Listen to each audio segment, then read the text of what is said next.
Right now, the PIX11 morning news, appalling video of a man taking an Asian woman to the ground and then continuing to attack her. The NYPD now on the hunt for that suspect. We are live. He then leaned down on top of me, and while still holding one of my hands, he forcibly grabbed my face with my cheek. Another woman comes forward with accusations against Governor Cuomo and a picture to prove it. And as New York deals with a rising COVID-19 infection rate, more people are becoming eligible to receive the vaccine. We'll show you who's on the list. The PIX11 morning news at 4:30 starts right now. Live from 42nd and 2nd, this is New York's very own PIX11. Good morning, everybody. We thank you for joining us on the PIX11 Morning News. It's Tuesday, March 30th. I'm John Muller. Good morning. I'm Vanessa Freeman. We start you off here on this Tuesday with a look at your weather and traffic with Jill Nicolini, who is in for Marissa Torres. Good morning, Jill. Good morning, everyone. All right, so yesterday was pretty windy, right? That's all behind us now, but we do have to bring in some cooler temperatures. Starting off here, 44 in the city, Armonk at 44 degrees. Again, so cooler temperatures on tap for today. And taking a look at the satellite radar, quiet, very quiet. High pressure dominating, so we'll see clear skies throughout the day and mostly sunny skies for that matter, which is a good thing. For your day planner, again, waking up a little chilly, might need that light jacket heading out the door. 44 degrees by 9 o'clock. Partly cloudy skies here, 55 in the afternoon, but we're looking at probably getting up to a high of 63 degrees, so not too bad. Next up, let's take a look at the roadways and tell you what's happening here. We do have some issues to report.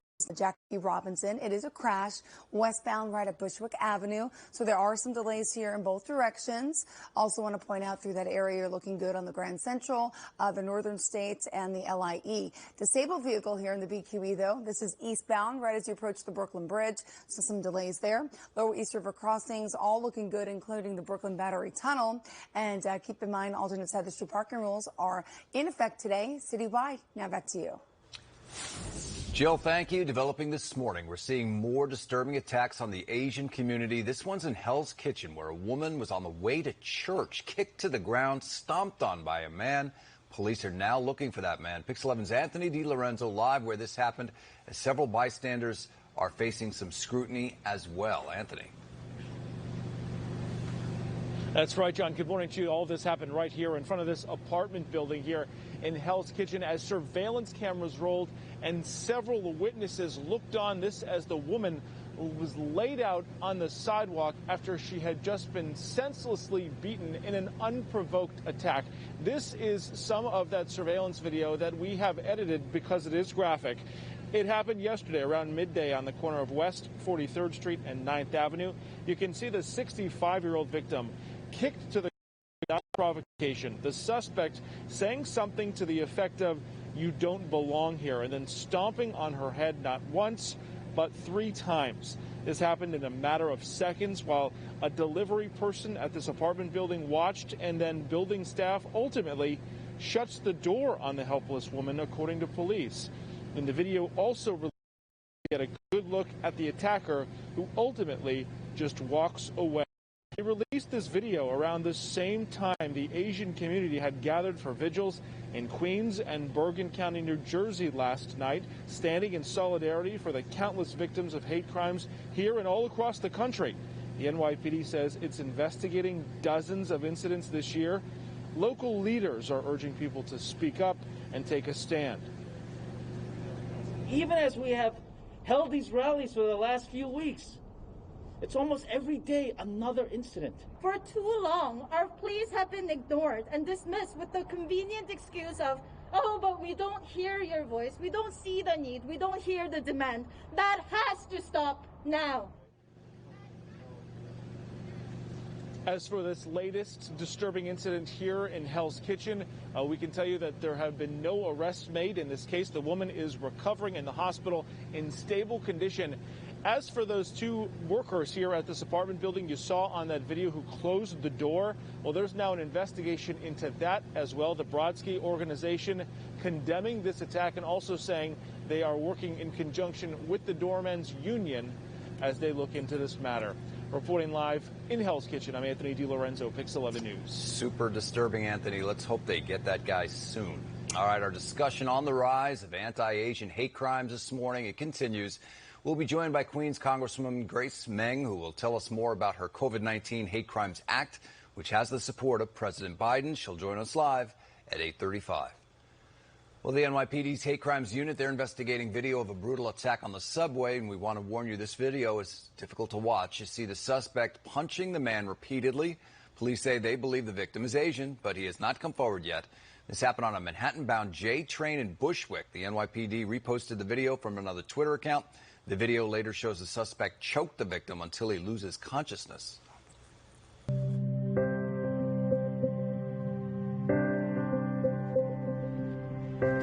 Today, the majority of New York adults become eligible to get their COVID-19 vaccine. Some will have the chance to actually walk in and get an appointment. PIX11's Katie Corrado is live at one of those locations in Brooklyn with more. Good morning, Katie. Good morning, Vanessa. Vaccine eligibility expands today to even more New Yorkers. The Brooklyn Army Terminal, where we are, is one of 3 locations in the city where New Yorkers 75 and older can come and get a vaccine just by walking in. No appointment necessary. One person accompanying them is also allowed to get a shot. The 2 other locations are at Bathgate and Citi Field. Also this morning, all New Yorkers ages 30 and older are eligible for vaccination. Incarcerated individuals are also eligible. Governor Cuomo made that surprise announcement yesterday. This now puts New York on pace to beat President Biden's May 1st deadline for universal vaccine eligibility. So far, the state has administered more than 9 million vaccine doses just in the city alone. We're expected to hit 4 million doses at some point this week, but distribution and equity remains a challenge. The latest city data shows that white adults are vaccinated at twice the rate of Black, Latino, and Asian New Yorkers. This is all moving in the right direction. Supply is the key issue. We do expect a major boost in the federal supply soon, and that's going to allow us to get to whole new levels and move this thing forward. We are well on our way to our goal, 5 million New Yorkers fully vaccinated by June. And more eligibility again next Tuesday, April 6th, when all New Yorkers 16 and older become eligible for the vaccine. Reporting live outside of the Brooklyn Army Terminal, I'm Katie Corrado, PIX11 News. Katie, thank you. This morning we have new updates to New Jersey's COVID-19 restrictions. This Friday, outdoor gathering limits increase from 25 to 200 people. News that can seat up to 2,500 people can increase seating capacity to 20% and outdoor to 30%. Now, this is all happening as the state's weekly doses allocations, by the way, are expected to increase. Fatigue, it's our location, it's how densely populated we are, it's our neighborhood with New York City right across the river, and yes, I do think the variants are playing a role. Vaccine eligibility is also expanding. Workers in food production, elder care, hospitality, and more will now be eligible next Monday. All residents ages 55 and older, they will be able to get their shot as well.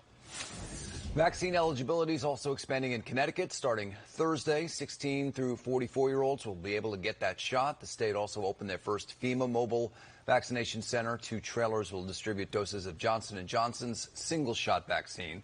The trailers are launching in Bridgeport and will visit areas where people have limited access. This will travel throughout Connecticut for the next 60 days. Well, President Joe Biden also has some good news on the vaccine rollout. He now says the vast majority of U.S. adults will be eligible for a shot come April 19th. 3 weeks from today, 90% of adults, people over 18 and over, will be eligible to get vaccinated. 90% of all Americans will be living within 5 miles of a place they can get a shot.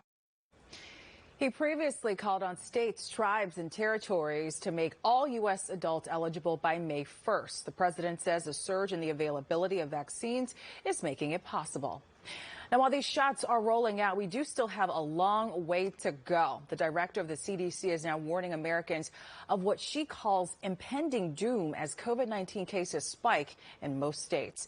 Dr. Rochelle Walensky wants people to not let their guard down in this fight against COVID-19. She says a 4th wave is coming. She says cases rose 10% over the last week. Now, the doctor says that she's afraid of what may happen next. Now is one of those times when I have to share the truth and I have to hope and trust you will listen. I'm going to pause here. I'm going to lose the script, and I'm going to reflect on the recurring feeling I have of impending doom. We have so much to look forward to, so much promise and potential of where we are, and so much reason to hope. But right now, I'm scared. Walensky also says people need to make social distancing measures and wearing their masks. Of course, our coverage of the coronavirus does continue online at PIX11.com/coronavirus. There you'll find all of today's local and national headlines. All right, happening today, New York State lawmakers expected to vote on legislation that would allow the use of recreational marijuana. The deal includes funding for education, small business opportunities, and a fresh start for people with some marijuana convictions on their records. This bill is absolutely incredible. This bill really tries to give licensing opportunities to individuals in communities and even to people that are formerly incarcerated. Now, if passed, the bill then heads to Governor Cuomo's desk to be signed into law. All right, happening today, Governor Murphy will sign a bill allowing early in-person voting in Jersey. The governor expected to be joined by Georgia lawmaker Stacey Abrams, who is credited with helping Democrats win several key races in her state. New Jersey will become the 25th state to allow early in-person voting. Well, straight ahead, half the teams competing in the Final Four are set. We'll tell you who coming up. Another upstate woman says he grabbed her and kissed her on the cheeks 2 times. What the governor's legal team is saying about it. And the wind is gone, and we should have a beautiful Tuesday on tap. Jill Nicolini in for Marissa Torres. She'll have a full update.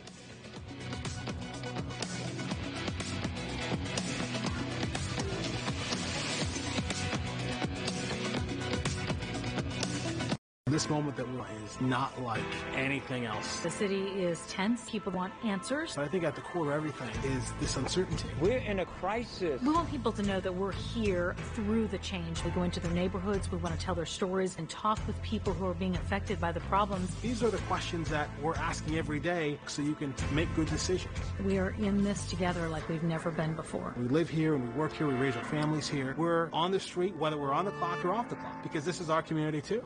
I'm attorney. Welcome back. 444. Some dramatic video to show you this morning out of Manhattan. This is a shootout. It happened in Harlem along Frederick Douglass Boulevard. As you can see, this video shows that man there ducking